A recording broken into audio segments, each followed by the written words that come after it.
Yeah, I'm getting sick of buying these electronic battery chargers because they don't seem to last that long, and if you have a completely dead battery, they're screwed up. This is not an electronic battery charger, by the way. This is an old standby manual charger. Schumacher, the old standby brand name, 50 amp, 10 amp, 2 amp, which means you could start the car with 50 amps.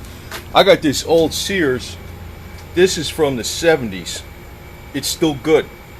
It outlasted a bunch of electronic battery chargers, at least a half a dozen of them. And what I had to do was I had to change the cord on it, this cord plus the cord in the for the battery cables. I had to change that, but it still works. You know, the handle was plastic, the handle rotted off. I mean, I could put another handle on it because no big deal, but it still works. It outlasts everything. So I think that actually is a Schumacher. You know, Sears don't make nothing. They have somebody else make it. It's probably a Schumacher. So I got one of these damn things. And I decided to take out the battery in the El Camino. I put a brand new deep cycle battery, a 29, group 29, which is freaking huge. You're not supposed to use a deep cycle battery in a car, but it's so damn big. But I says, you know, I got this thing. I picked this up, 810 cold cranking amps. I think it only needs like 500 or 550 or something. But the way to check your battery is you put your negative and your positive, and blah blah blah. Read that. Come on, puppy, stay on there. 12.68, which is 12.7 is fully charged. That's fully charged. Basically, that's 99.5% charged. Good enough. And what I'm going to use, I got a couple of these electronic little float chargers, Schumacher. I figure if these break, they're only 20 bucks. You know, I'm buying all these electronic garbage, and they're breaking half the time the stuff breaks. I got one older battery minder that has the desulfator, but what I'm finding out is if you really discharge the hell out of the battery and the sulfation shorts out the plates, it's screwed. You're not going to get it back. The desulfator will keep it up.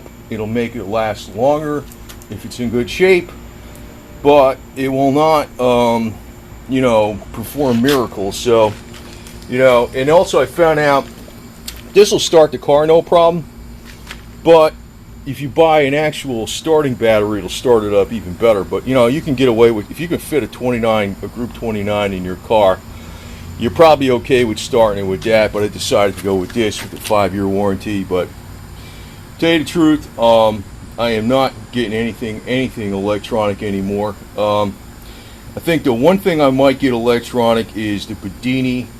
Bedini makes a battery restorer that's like 300 bucks that restores D-cell batteries, 9-volt batteries, you know, every kind of battery out there.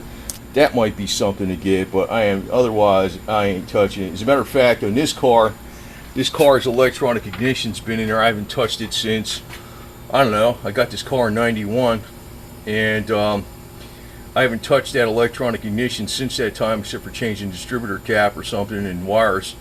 When that breaks, it's going to points. That's what's going on.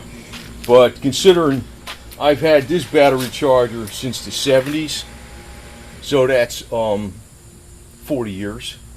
I figure this one's going to last that long too. Since 1947. These are the kind you want. You know why? Because if you put this down at 2 amps, and like this is a 6 amp charger, so that's a little bit too high. If you want to like charge your battery up and it's not coming up to snuff, you want to put a slight overcharge onto it, and you want to use this 2 amps manual charge for a while, then let it sit for a day, then put it back on 2 amps manual charge for maybe 12 hours, let it sit for a day, then cycle it up and down a little bit, not too far down, and you'll bring it up better than you will with a desulfator, just using these manual chargers. And if you got a battery that's completely dead, these freaking electronic chargers, I've always wound up using this damn thing to get them going again. none of these electronic chargers will work. They have to be a manual charger. So, you know how much this was? 42 bucks total price, free shipping. I got it on Amazon. And you know, if they've been making these since the last 60 something years, 68 years or so, there's a reason for it, right? So the hell with this garbage. And I'm telling you, next time I get a new car, it's probably going to be a 30 something Ford ragtop with a straight 8 flathead, straight 8 flathead, a V8 or whatever the hell it is. I hate all this freaking newfangled shit to the max, to tell you the truth. Yeah, also note how I mark these damn things. I know they're marked plus and minus, and I know you can see the cables, but you know, every time you need to jump a car, it's like you ain't got a light, you can't see a damn thing hardly or something, or if you're grabbing a battery for emergencies to use your inverter. I used white nail polish to mark these so they're really good to go, and you can see them. And when I make sure I clean these off good, no matter, even though they're clean, I make sure I clean them off again. So I said, do stupid stuff like this because it makes it obvious when you are in an emergency situation, you need the damn battery. You don't screw it up. You don't screw it up. And do a little burger cooking on the hood of the El Camino. Reminds me of the days when I used to really go mechanical to town while I'm charging up this stupid battery.